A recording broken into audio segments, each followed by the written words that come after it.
Hello, everyone, and welcome back to part two of the Everything You Need to Know to Ace the new SAT math exam. My name is Leksha with That STEM Girly. So in the last video, I kind of introduced what this masterclass is all about, and we talked about how the structure of the SAT has really changed as of 2025. So if you're interested in learning more about the structure of the new SAT, and you want to talk about the main changes that have impacted the math section specifically, then check out that video. It's going to be in your best interest to watch all five of the videos in the series so you get a really thorough understanding. So in this part, we're going to be starting our problem solving session talking about our first content pillar, algebra. So before we get started with this problem solving session, a few announcements I want to make. The questions that we are working through today, I have put them into a worksheet and left a free downloadable in the description box down below. So feel free to download it, print it out physically if you would like, and follow along. You can write your work and your answers straight onto the worksheet, and it's a really good referral point. This worksheet includes basically all of the learning objectives for the SAT math section, and we're going to be working through it part by part in the next four videos. So if you're ready, give this video a thumbs up and let's get started. As I promised in my last recording, we are going to be talking through some of my tips for using the calculator on the SAT math. As I had mentioned, you are now allowed to use the calculator on both parts of the math section of the SAT, and the College Board is providing a pop-up version of a scientific calculator on the testing portal itself. So if you're interested and want to get familiarized with the calculator you'll be using on the exam, you can access it right here by clicking on the link, which is also in the description, or by scanning the QR code here. It is just the Desmos Scientific Calculator, but they have actually created one specifically for College Board AP, SAT, and PSAT testing. So I would recommend using that one specifically for your SAT prep so that you are really comfortable with the way that it's structured. So here are my main tips for using the calculator on the SAT. The first tip I have for you is don't overuse the calculator. When you have access to a calculator, it's really easy to be tempted to just use it for every small question or every small calculation you have to do. However, I have found that I actually end up making more mistakes trying to input things into the calculator than I do if I had just done the math in my head. Even things like multiplication and division, you can easily do them in your head unless it's something huge, right? If you're dealing with like 3-digit multiplication by 3-digit, then yes, it would be a little more efficient to use a calculator. But something like 2 plus 2, you don't need it. Everyone should know the answer to that if you're in high school. So don't overuse it, because I've also found, right, once you put something in wrong in the calculator and you get a wrong answer, and that's just the first step in your process, you're going to go down a rabbit hole when you end up with like a mistake somewhere of you now have to go back and look at every single step of the process, right? And if you are working on a practice exam and you look back and you're like, how did I go so wrong? Your process might actually be completely correct, but because you got one wrong answer from plugging something into the calculator, the rest of the steps have now been computed wrong. And you need to go back and basically do each step again, even though you know how to do it, right? And so I think it leads to a lot of silly mistakes, unnecessary mistakes. You actually end up wasting more time if you doubt yourself and you use the calculator kind of as a fall safe all the time. That's something I would not recommend. If it's an easy problem, if it's something that as soon as you look at it, you have an answer in your head, go with that answer. And if you really have time at the end when you're checking all your work, you can plug things like that into the calculator then, just to kind of double check your work. But I wouldn't use the calculator all the time just because it's there. The second tip I have for you is when checking your work, retype expressions into the calculator. So this is if you didn't follow my instruction on the first tip, or if you had something that wouldn't be easy or quick to solve in your head, and you did end up plugging it into the calculator your first go around. Second go around, always retype those numbers into the calculator, because me and a lot of other people, right? You just assume that that step you did it correctly because you plugged it into the calculator. But what if you plug something wrong, right? What if you put a subtract instead of a add or, something like that? So I would replug everything in and again, just use that to double check your work and make sure that you're doing it the right way.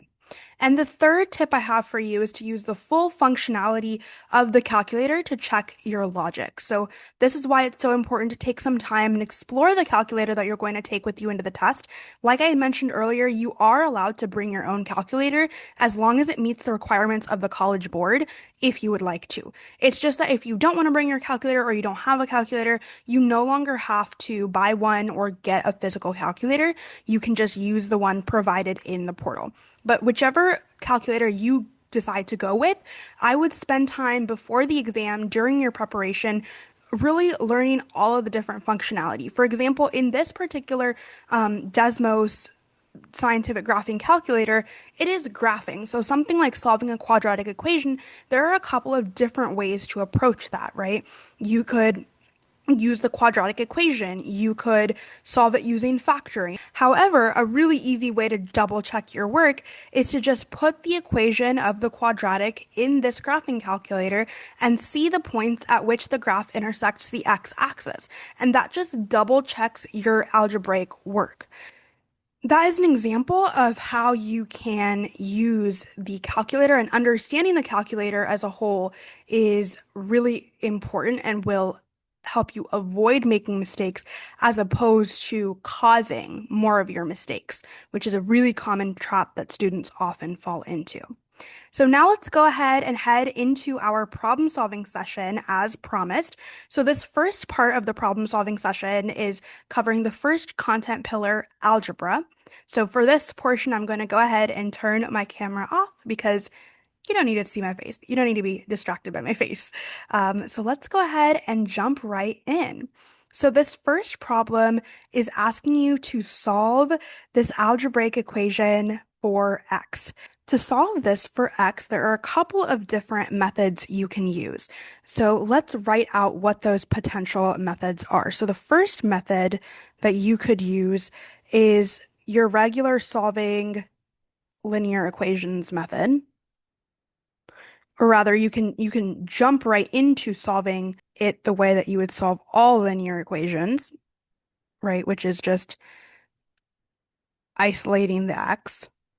Or you could do one step before that to simplify the math by getting rid of the denominators first and then isolating the x.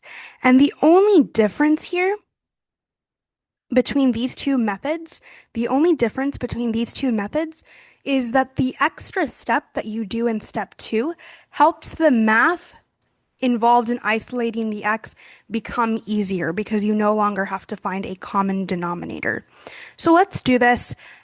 I'm going to show you in method 2 because you're essentially going to be doing the same thing in method 1 as well.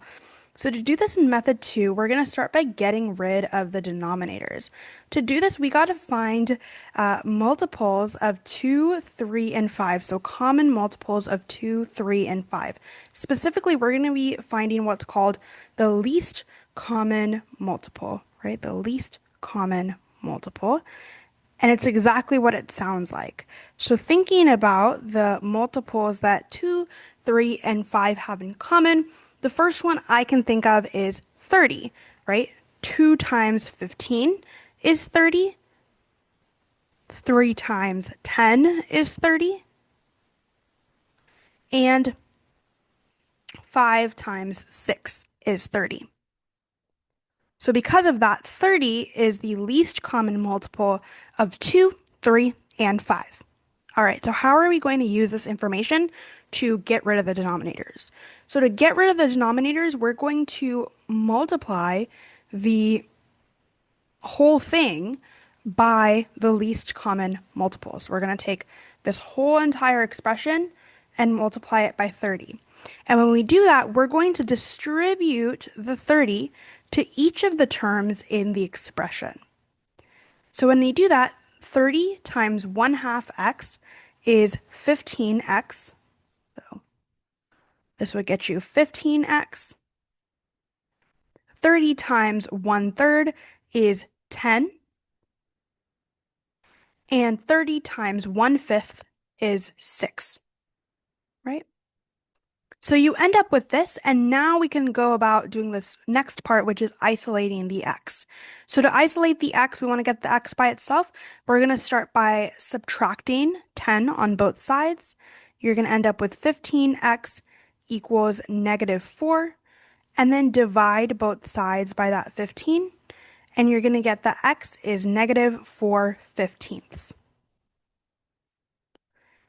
So as you can see, the perk of getting rid of the denominators first means that when you are isolating the x, you don't have to worry about common denominators anymore, right? Because if you hadn't done that extra step, the way that you would go about doing method one, solving the linear equation directly, is you would have to start by, you would have the 1/2 x plus 1/3 equals 1/5.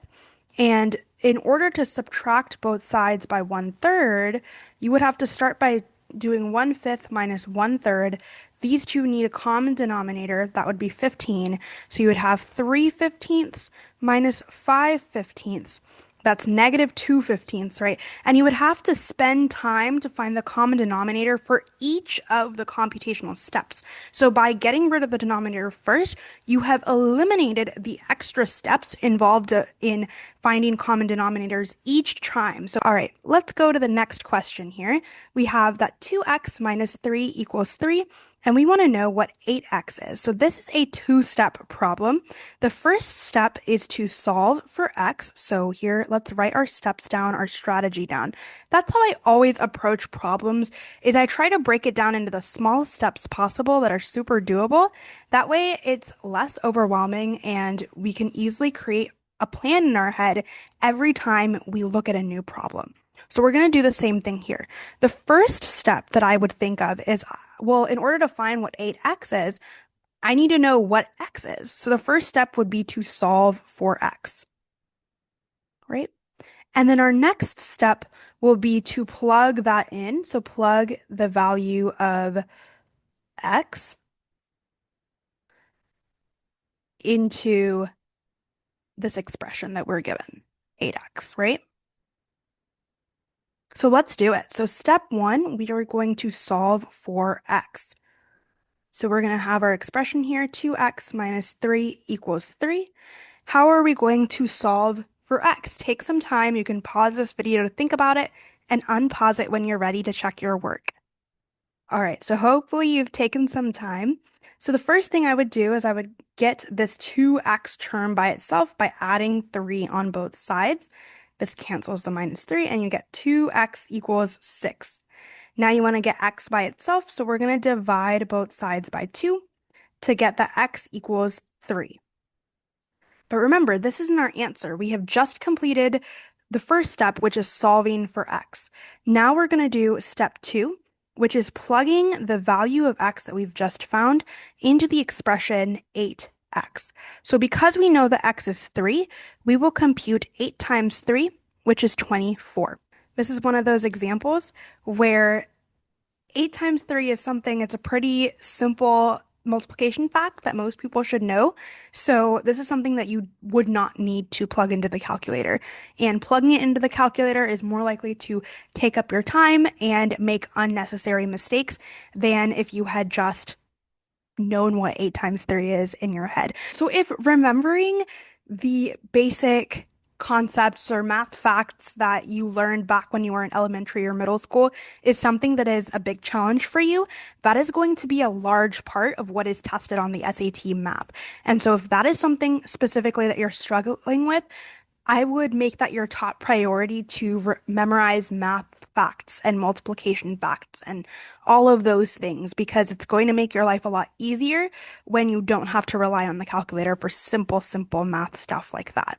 You can always go back and check your work if you have time, but when you're first going through the problem, you should not need to be plugging it into the calculator. All right, let's do the next one. So in the equation below, a is a constant. When I say constant, that means it's a number, it's not a variable. So if no value of x satisfies the equation, what is the value of a? So The equation is really large and complicating. The question is kind of unclear. So this is one of those problems that it's super easy to get overwhelmed with, and that's understandable. But let's just take a moment, step back, and understand exactly what the question is asking for. So it's asking us to say, if no value of x satisfies the equation, what does that mean? That essentially means if nothing is satisfying the equation, all that means is that the left side and the right side are not equal to each other. That's all that means. Because when the left side and the right side of the equation are not equal to each other, that means that we have two unequal expressions or two unequal values, right? So what can we plug in for A where no matter what we put in for X, we know the left and right side are never going to be equal? The first thing I would do when you see a lot of different terms with a variable in it, so for example, in this problem, you see that there's an x over here, there's an x over here, there's an x over here. You have three different terms with an x in it. So it's really hard to get a sense of exactly what's happening in the problem. So first thing I would do whenever something like this happens is I would expand anything that needs expanding, like this 4 can be distributed and this 2 can be distributed, followed by simplification. So this is a very common step that I do in a lot of algebra-based problems, is I expand and then I simplify. So this is exactly what that means when I say expand and then simplify. Is expanding something is by multiplying it out. So that could also be if I have like x plus 2 times x plus 1. Expanding would mean distributing and like doing the FOIL math here, right? That's not something we're doing in this case, but that is an example, or just distributing like we are here. So let's go ahead and expand it out. So that's 4x plus 8. Then 2 times x is 2x, and 2 times -1 is -2, right? And then let us simplify, which means taking common terms. So we have 4x, 2x, and combining them. So 4x plus 2x is 6x. And same thing over here with 8 and -2. 8 minus 2 is 6.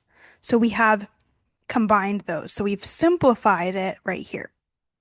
So now we have 3ax minus 11. We want all of the terms with the x on one side and all of the terms that are constants on the other side.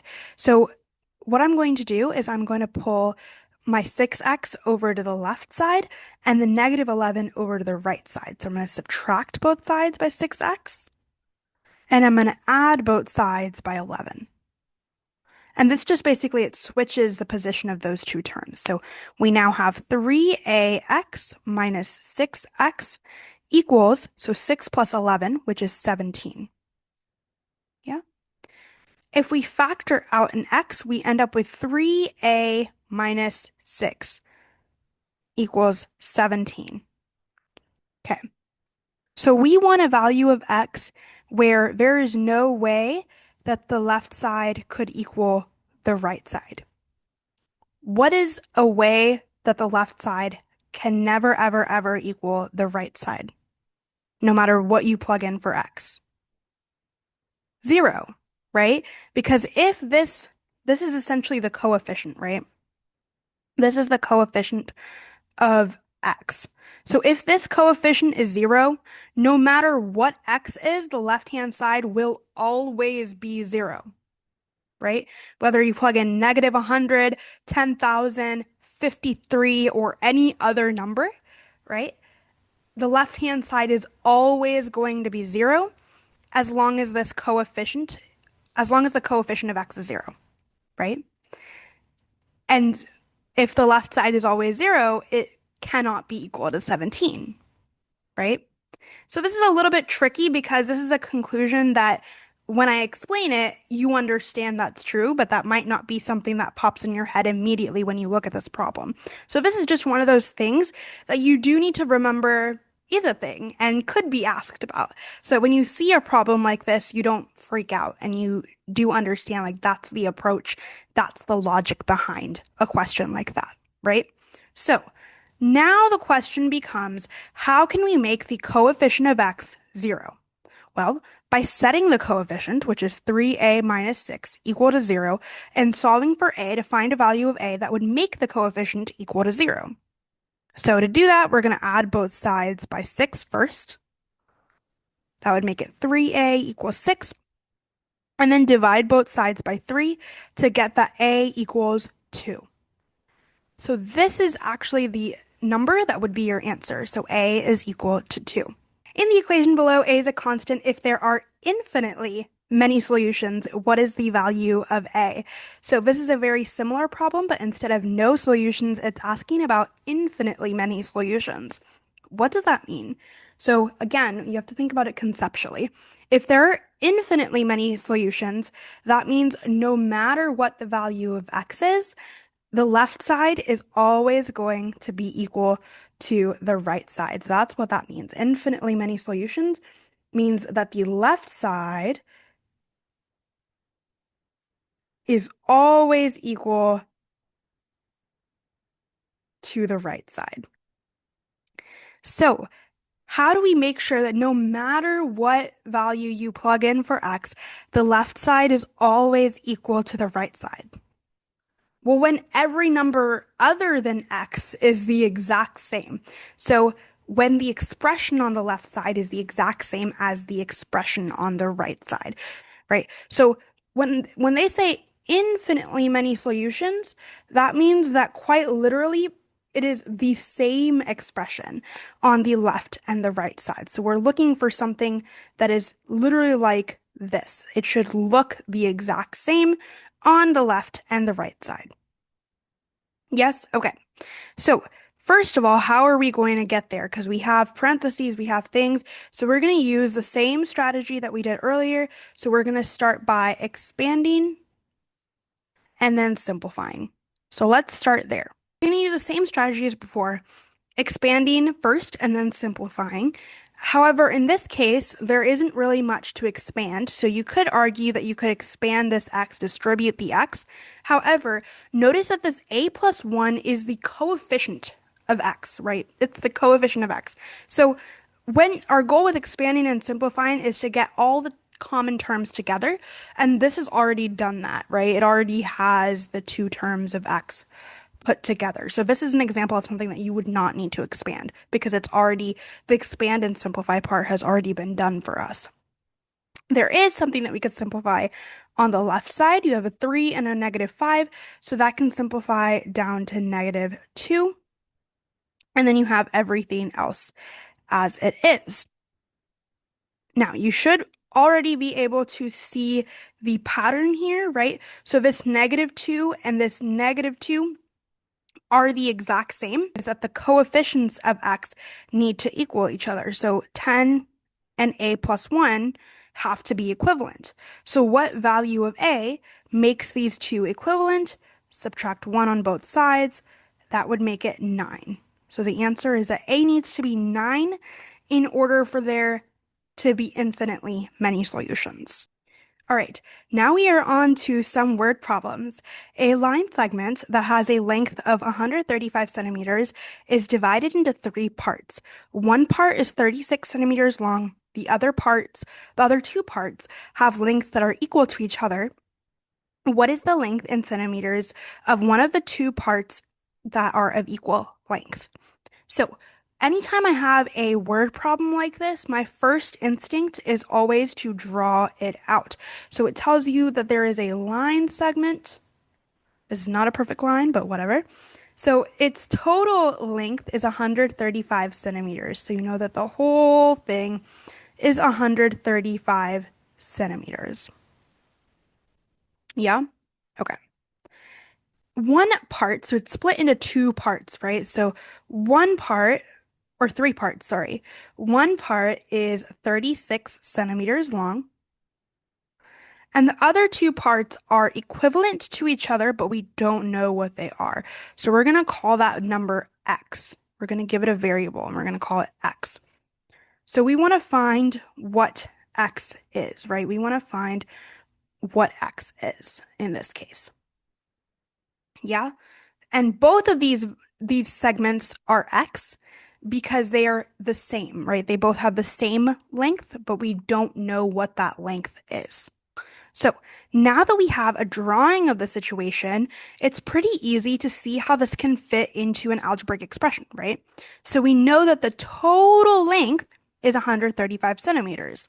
And we know that a total length is nothing but the sum of the lengths of each of the parts, right? So it would be 36. So each of the parts is 36. The next part is x, and the other next part is another x. And when you add these three together, it should equal the total length of the segment. Okay. Then that's just a relationship you should be able to identify from the way that the problem is worded, or at least once you see the drawing of the situation, you should be able to identify that that's the expression we are trying to build here. So 36, and of course we can use that expand simplify strategy here again. There's nothing to expand, but you can simplify because there are two terms with x in them. So when you add them together, you get 2x equals 135. And the question is asking for the length of one of the two parts of equal length. So in other words, it's literally asking you to just solve for x, right? Solve for x. So you want to get x by itself. The first thing you're going to do is subtract both sides by 36. This is one I'm not expecting you to do in your head entirely. So let's all just take a moment and plug it into our calculator. So when I do 135 minus 36, I get 99. So 2x equals 99. And then divide both sides by 2, and you're going to get 49.5. So 49.5 centimeters is the answer choice you would be looking for on the SAT. Okay. Next, the concession stand at a high school football game sold bags of peanuts for $2.50 each and hot dogs for $3 each. If the concession stand brought in 196 total and sold 42 hot dogs, how many bags of peanuts did the concession stand sell? So the best way to kind of understand what is going on here is to identify what the independent variable, the dependent variable is, and create an equation to represent the scenario. And we can also kind of create a graph of that. What I do for these types of word problems that have a bunch of different parts to them is I write down what we're given and what we're trying to find. So what we're given, the information that we're given is that it's $2.50 per bag of peanuts, and it's $3 per hot dog. The concession stand brought in a total, so the total earned, right? The total money earned is $196. And we also know that the total number of hot dogs is 42. So we know that the total number of hot dogs is 42. So 2.5p is the amount of money made from the peanuts, and 3h is the money made from the hot dogs, right? Because basically each of these are saying, well, it's 250 per peanuts, where P is the number of peanut bags, and 3h, so it's $3 per hot dog. So H is the number of hot dogs. And we're given at the very end here what H is. We were given that H is 42 because we sold 42 hot dogs. And we want to find, what do we want to find here? We want to find the number of bags of peanuts. So we don't know what that is. We want to find what P is. Okay? So now that we kind of have a hold on what the situation is, right? Let's write out what the independent variable is and what the dependent variable is and write out our equation. The independent variable is the thing that impacts another variable, right? It impacts another variable, or rather, it is not impacted by anything, right? That would be the number of hot dogs and the number of peanuts sold, right? The dependent variable is what changes depending on the independent variables. And that is the total amount of money earned, right? Because the total amount of money earned depends on the number of hot dogs and peanuts that are sold at this concession stand. So, what is the equation that can be used to represent this? So, the amount of money made from the peanuts plus the amount of money made from the hot dogs equals the total amount of money made in this concession stand, right? But then, of course, we already know what H is. We were told that H is 42. So 3 times 42 is 126. Okay. So really, you end up with 2.5p plus 126 equals 196. And we want to find how many bags of peanuts. We want to find what P is. So to do that, it's super simple. You're just going to solve for P. So I'm going to subtract both sides by 126. And I'm going to get 2.5 equals 70. So when I plug it into the calculator, I end up that P is equal to 28.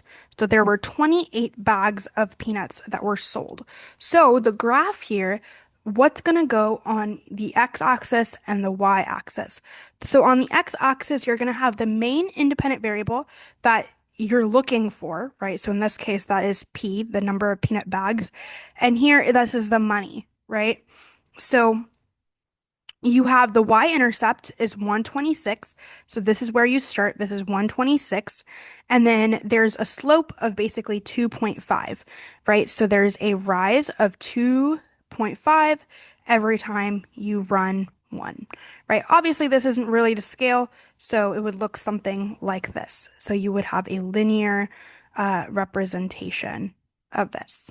A helicopter is initially hovering 35 feet above the ground and it begins to ascend at a speed of 16 feet per second. We want to write and solve an equation to find t, which is the number of seconds, so in other words, the time, it takes for the helicopter to be 176 feet above the ground. So again, to make sense of this, we want to split it up into the information that we're given and what we want to find. So we are given that the initial height is 35 feet above the ground. So the initial height is 35 feet. Okay. And we know that it's ascending at 16 feet per second. So we want to write and solve an equation. Well, this is pretty simple, right? Because we want to find t, which is the amount of time it takes for it to be 176 feet above ground. So we know here that our independent variable is going to be t, the time it takes, and the dependent variable is going to be the height of the helicopter, right? We know that the helicopter is starting right here at 35 feet. So we have the independent, that's time, and then the dependent, that's height. And we know that we're starting at 35 feet and we're even given the slope. We're given that it's 16 feet per second, right? So that makes it pretty simple to find what our equation is going to be. So this is height as a function of time is equal to our slope, 16 feet per second. So this is the slope times our main independent variable plus the y-intercept, which is the initial height of 35. So this is our expression. And now we know that h of t in this case is 176. So we know to plug in 176 right here is equal to 16t plus 35. So now we're going to isolate t, so subtract both sides by 35. So this is 16t equals, let's see, 41. I believe this is something we might need to check with a calculator later on, and then divide both sides by 16. You get 8.81. So what that means is that it's going to take 8.81 seconds for the helicopter to reach 176 feet above the ground. Okay. All right, next question. Line B passes through the points negative 2 comma 4 and 1 comma negative 6. What is the equation of line B? So in this, in order to find the equation of a line, what are the two pieces of information that we need? Well, when it's in slope-intercept form, it's pretty straightforward what we need, right? So in slope-intercept form, we need, shocker, the slope and the y-intercept. And we're going to find these two things in the order that I've written it. So first, we're going to find the slope. How do we find the slope given 2 points? So in other words, we want to find the slope of a line that intersects two given points. So you should know that the slope is equal to rise over run. In other words, the change in y divided by the change in x. So if we're given 2 points, and we label them x1, y1, x2, y2. You can solve for what the numerator and denominator of this expression is going to be by doing y2 minus y1 over x2 minus x1. On your worksheet, you might find that this is something you either have to fill in or this is a fact that is provided for you. So we're going to find the slope this way. So I've already labeled them. It doesn't matter which point you call 1 or 2 as long as you're consistent in your calculations. So y2 minus y1, that's going to be negative 6 minus 4 divided by x2 minus x1, that is 1 minus negative 2. So when I do this, I'm going to get negative 10 over 3. So this is our slope. So far in our y equals mx plus b, this is slope-intercept form. In this, so far we have our slope, but we do not have our y-intercept just yet. So that is our next step, our next target, is to find the y-intercept. Well, now we have the slope and we have 2 points. So what we can do is we can plug in either one of the points. Let's just plug in negative 2 comma 4. So x is negative 2 and y is 4. When you plug those things in, you get 4 equals 20 over 3 plus our missing number here, b. Right? And I got the 20 over 3 because that's negative 10 over 3 times negative 2. Okay? And now I'm going to solve for b by subtracting both sides by negative 20 over 3. Okay? So that would leave me, this is something I'm going to plug into the calculator, negative 2.67. So this is the slope of the equation. So again, it wants us to find the equation of the line.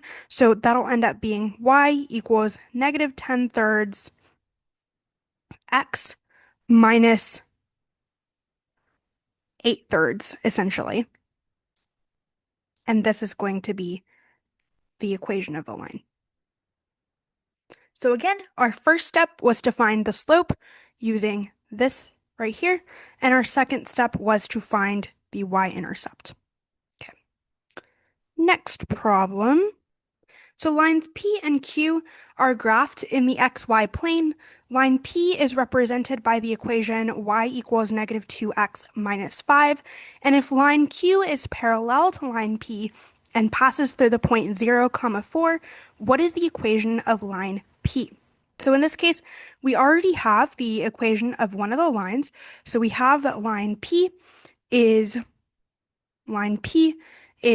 y equals negative 2x minus 5, and line Q, we know that it's parallel and passes through the point 0, 4. So we want to find the equation. So again, this is the same content from the last question, right? What are the two things we need to find the equation of any line? We need first the slope and second the y-intercept. Now, the blanks at the bottom of your screen here might be giving some things away, but depending on the relationship between two lines, we know we can already figure some things out about what the slope is going to be. So parallel lines have the same slope, while perpendicular lines have what's called a negative reciprocal slope. a negative reciprocal slope. So same slope, if the slope is 2, the parallel line will also have a slope of 2, right? And that makes sense because when they have the exact same slope, they are never going to intersect. Negative reciprocal means that if it has a slope of 2, the thing that's perpendicular to it will have a slope of negative 1/2. Because again, perpendicular means that the lines intersect at a 90-degree angle.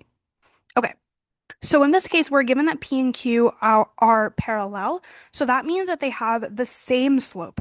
So we already know a piece of the information here.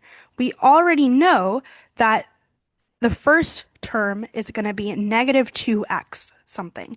We still don't know the y-intercept. But now we're in the same situation that we were in the last problem. We have the slope of the equation and we're given a point. So we can plug the point in. So 4 for y and 0 for x and solve for b. So 4 equals 0 plus b. So b is 4. Okay.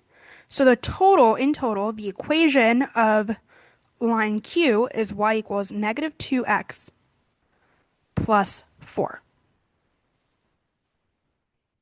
Next, now we have a systems of equations problem and we want to use substitution to solve. So in the SAT, they will never tell you the method to use to solve a systems of equations problem.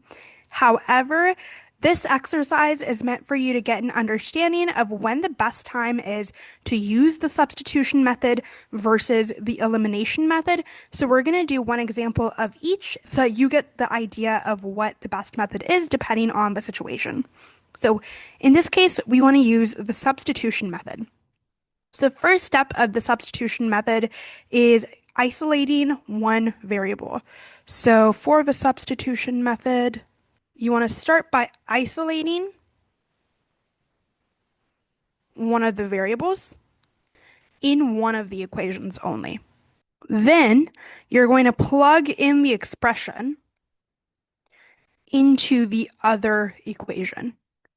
So let's work through what exactly this means. So we want to start by isolating one of the variables in one of the equations, and that's entirely up to us. However, we want to be strategic about this and choose to isolate the variable that's the easiest to isolate, which means you can do it in the fewest steps possible. So you might take a look at this and notice that x does not have any coefficient, which means all we need to do to isolate it, all we need to do to get it by itself is pull the 2y to the other side by adding both sides by 2y. So let's go ahead and do that. So that's step 1 is isolating a variable. We have chosen to isolate x by adding both sides by 2y, and you get that x is equal to 2y minus 2. Step 2 is to plug in this expression that we found, which is 2y minus 2. We're going to plug that in wherever we see an x in the other equation. So this is equation 1, this is equation 2. We've taken equation 1, we've isolated the x and gotten this expression. So now wherever we see an x in equation 2, we're going to just plug in 2y minus 2. So when we do that, you're going to end up with 7 times 2y minus 2 minus 3y equals 19. And if you notice here, the point of doing this is so that you get an equation that is entirely in terms of a single variable. And now we can just solve this using our regular expand, simplify, and linear equation solve. So first, let's expand the 7. Distribute it, you get 14y minus 14 minus 3y equals 19. We can then simplify 14y minus 3y and get 11y minus 14 equals 19. We're going to add both sides by 14, and you'll get that 11y is equal to 33. Divide both sides by 11, and you're going to get that y is equal to 3. So now you've gotten one of the expressions. So now that you know what y is, the third step of the substitution method is then to plug the value of the other, variable's value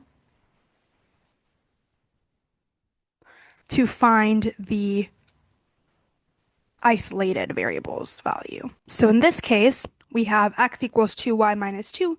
We're going to plug in 3 for y and get that x equals to 2 times 3 minus 2, which is 6 minus 2, which is 4. So our solution is 4 comma 3 using substitution. All right, for this one, we're going to be using the elimination method. So to do the elimination method, the first step is to get a variable to cancel. So to do this, we're going to have to manipulate some of the equations. So in this case, you can choose to either eliminate the y or the x, because in this case, it's pretty easy to get it to where you want it to be. However, we can still be strategic, because even though it's easy to multiply, multiply the top by 2 to make sure that they both have 2y, or multiply the bottom by 3 to get 3x and get this to cancel out, you do notice that 21 is significantly higher than 7. So multiplying anything by 21, you're going to end up with really, really large numbers. Whereas if you multiply 7 by a number, usually it's not going to be as unmanageable. So based on that, we can make the deliberate decision to choose to cancel out the y's by multiplying the top equation by 2. When you do that, you're going to get 6x because you distributed the 2 amongst all 3 terms here. So you're going to get 6x minus 2y equals 14. And now you can see that by adding the 2y and the negative 2y, so we're going to add these two expressions together, you'll get 7x, but this will cancel. And then when you add them, you'll get 35. So 7x equals 35, divide both sides by 7, so x is now 5. And then you can just plug that guy back in. So here, so into equation 1 in this case, I will just plug it back into equation 1. So 3 times 5 minus y equals 7. So that's 15 minus y equals 7, negative y equals negative 8, and y equals 8. Right, to go from here to here, I just subtracted both sides by 15. So now I have that our answer is 5 comma 8. First, we canceled out our first variable. That is basically right here. We did that. And then you solve for the remaining variable. And third will be to plug back in. So this is this one. And then plug. And that's what we did right here. Okay. From the last two problems, you should have gotten a sense of when it might be better to use substitution versus elimination. So the best time to use substitution is when a variable either has no coefficient or is already isolated or easy to isolate, which typically that second thing is what we call it when there is no coefficient. Whereas we want to use elimination when both equations either have a common term, right? Which means that they're the exact same. So let's say you have an x and another x right over each other, or the negative version of the same term, which is like when you have x and a negative x, you can just add the expressions, or something that's like easily multipliable, can easily be manipulated to get the correct answer. So these next two problems on your worksheet are basically word problem versions of systems of linear equations, and we get to choose what the best approach is. At Coffee and Croissants, a croissant costs $1 more than a cup of coffee. If 4 cups of coffee and 6 croissants cost $36, what is the price of 1 croissant and 1 cup of coffee? So, as always, we're going to write out our list of givens and what we want to find. So, first, let's identify some of our variables here. Our variables are going to be C and L, C for croissant, L for latte, right, which is basically a coffee, and C represents the amount of money that 1 croissant costs, So actually, this is what we want to find, right? We want to find the amount of one croissant, and L, which is the amount of one latte, or how much one latte costs. So those are the two things we want to find. And what we know is that the price of one croissant is $1 more than the price of a coffee. If 4 cups of coffee and 6 croissants cost $36, which means there are 4 cups of coffee plus 6 croissants, costs $36. We want to find the value of each variable. So these two are basically our two equations in the systems of equations, right? So the two sentences that we're given about the relationships are the two expressions in the systems of equations. So now, in order to find C and L, we're basically solving the system of equations, and we want to choose whether substitution or elimination is our best bet. So in this case, C, the number of croissants, or the amount, sorry, the cost of one croissant is already isolated. So we are in this camp right over here. So because of that, substitution is going to be the most strategic method to solve this particular example. So again, to do substitution, we want to first make sure that our variable is isolated, which is already done, and we're going to plug that value in wherever we see a C in the other equation. So it's going to be 4L plus 6 times L plus 1 equals 36. And then we're going to use the expand simplify method. So we're going to expand the 6 out, and you get 4L plus 6L plus 6 equals 36. And then simplify. 4L plus 6L is 10L plus 6 equals 36. To get L by itself, we're going to subtract both sides by 6.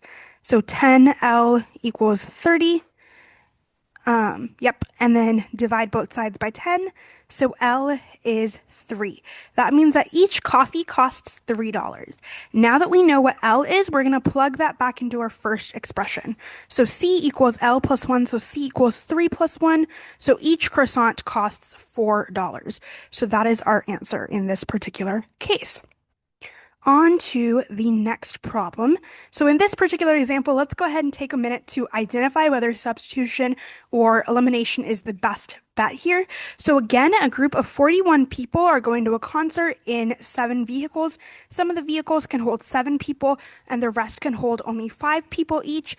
Assuming that all vehicles are filled to capacity, exactly how many of the vehicles can hold 7 people?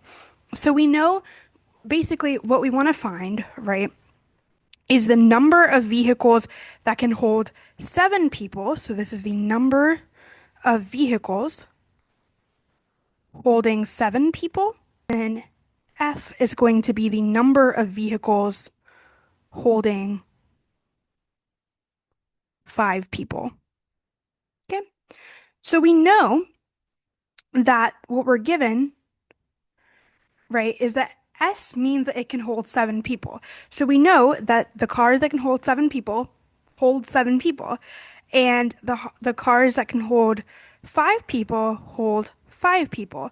And it tells us that all of the vehicles are filled to capacity. So we know that when we combine them together, there's a total of 41 people. We also know that the total of vehicles, right, there are S number of vehicles that can hold 7 people and F number of vehicles that can hold 5 people. And in total, there are 7 vehicles going. So we know that the sum of those are 7. So again, we have our expression here. So what is going to be the easiest way to solve this one? This one, technically, we can use both approaches. We can use elimination by multiplying this bottom expression either by a 7 or a 5. I would do 5 just because it's easier, right? I could multiply this by 5 and we would be eliminating the F, right? Or we could use substitution by solving for one of these expressions. So I would solve for S, for example, and get a 7 minus F and plug it in this top equation right here. So after thinking about it that way, I actually think elimination would be easier because there are a lot of high numbers in the first equation. When we do substitution, you're going to end up multiplying, right? You're going to be ending up multiplying s equals 7 minus f. So 7 times 7, 5 times 7, you end up with things like 49, 35. You already have a 41 over here. So you just end up with a lot of really big and complicated numbers. So I would actually go with elimination for this one because you are eliminating variables, you are narrowing it down to one single expression, and it just makes everything easier. So I would be using elimination in this problem. So it's important to know, again, how to strategize. All right, and then for the last question that we're working on today, Kate is cooking meals for at least 20 people. She estimates that the cost of each vegetarian meal is $3, and with meat, it's $4.50. Her budget for the meals is no more than $100, and she wants to cook at least six of each type. We want to write a system of inequalities that can be used to find X, the number of vegetarian meals, and Y, the number of meals with meat that Kate has to make. So first thing I want to point out is the question that's being asked here is a little bit different than what is on your worksheet.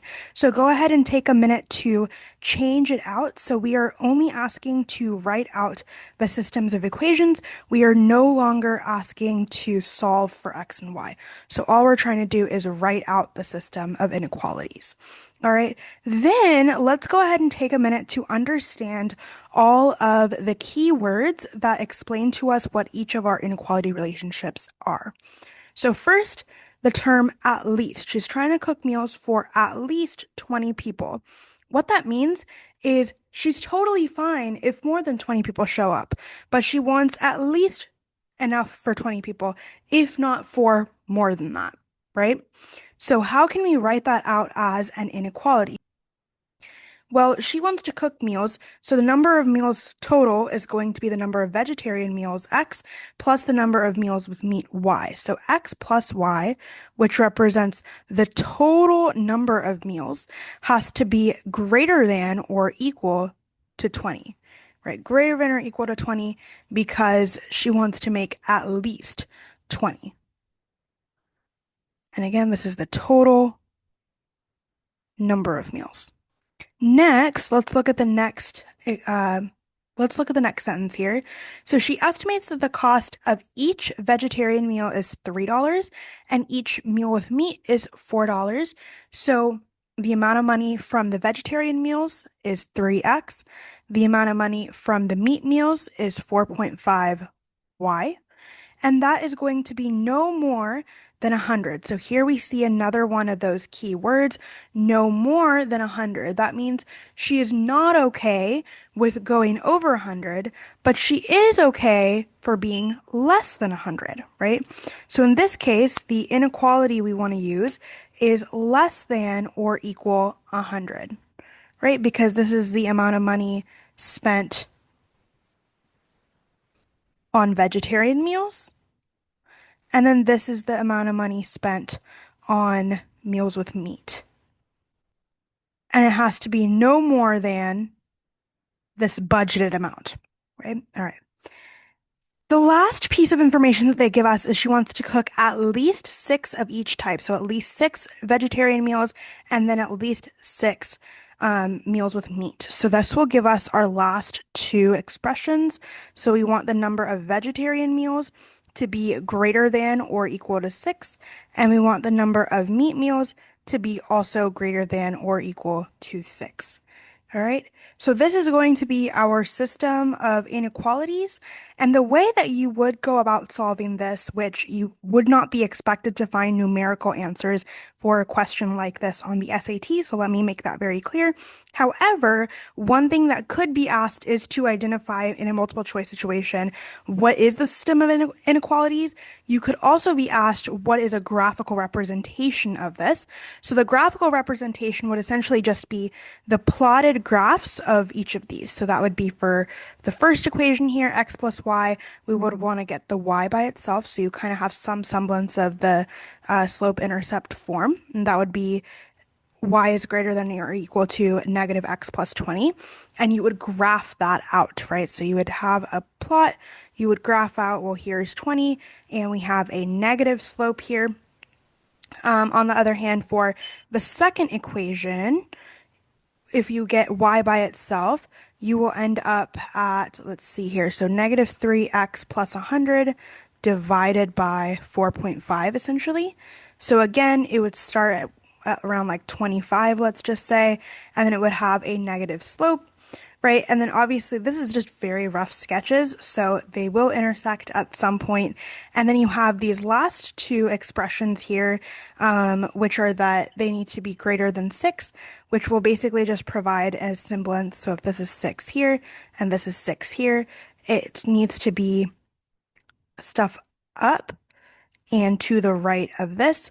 It needs to be greater than or equal to negative x plus 20, so it needs to be anywhere above the purple line, right? It needs to be less than or equal to the green, so it needs to be anywhere below this green line, but then it needs to also be above the 6 and greater than 6 in the x direction as well. So obviously this isn't very helpful because our first two lines were not drawn to scale.